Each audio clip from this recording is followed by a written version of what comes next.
Hello, hello. Welcome back to Let's Talk Entertainment News. As a rule, I try not to get into politics, but I did find a story, interestingly, that had a connection to what we do normally talk about around here, which is Hollywood filmmaking. Uh, so I'm gonna be very careful here not to get into my own personal politics, which is to say I'm on the side of human empathy, but I will not go any further than that. One of our team members is a member of the Armed Services, for which we are thankful. But we're just going to talk about the Hollywood connection here because apparently the military parade held in Washington yesterday evening included costume it's made by prop shops, well, costumes and weapons and other things made by prop shops that make the same props for Hollywood films. So we're going to talk about that in just a moment. But before we do, just a reminder, we have one rule around here: be kind. Yeah, human empathy. That is my philosophy in life. I'm on the side of whoever is going to be good to people and cares about them. So that's that. If you can't be good, don't comment. All right, then. The Trump connection, and that's not my words, that's Deadline's words. White House takeover of Army birthday celebration proves boon to Hollywood prop houses. Here, if I can bring this up here.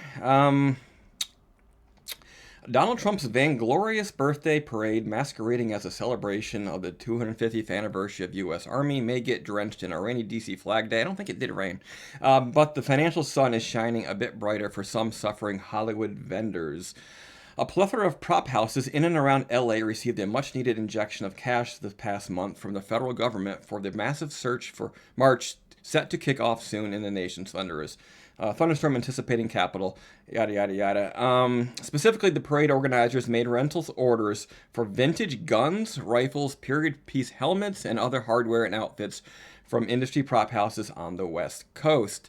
Though the Army celebration has been on the calendar for over a year, things really kicked off into gear when the longtime parade desiring Trump returned to office in January. To pinpoint the timeline, everything became a mad rush, as one Hollywood vendor put it. The past 4 weeks, to get a sense of the scale, the flood of orders came into a kit out an estimated 6,000 chosen troops and others in contemporary and historic garb and weaponry, accompanied by marching bands, flyovers, armed personnel carriers, and a parachuting finale. But troops on display set are set to pass Trump and his likes. Blah blah blah. I don't care about them. By sheer coincidence, and if you believe that I have a bridge to... Never mind, that's political. Let's see. Nah, don't want to read any of that. That's got nothing to do with what I'm talking about here. See if there's anything else here in the story about... it seems that multiple location ISS props who specialize in weapons for film and TV productions were the point of contact for the DC parade rentals. According to several companies I spoke to, individual prop houses were contacted by ISS, informed that the orders were for, and asked if they want to participate. ISS is a division of soundstage and studio services giant, the MBS Group, who in turn are owned by LA-based real estate investment firm Hackman Capital.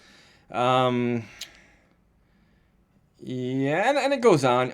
I'll leave a link to the description, or in the description of this story, to the story, if you want to read more. And that's all pretty much political. But yeah, it's an interesting choice to go to prop houses for this sort of thing.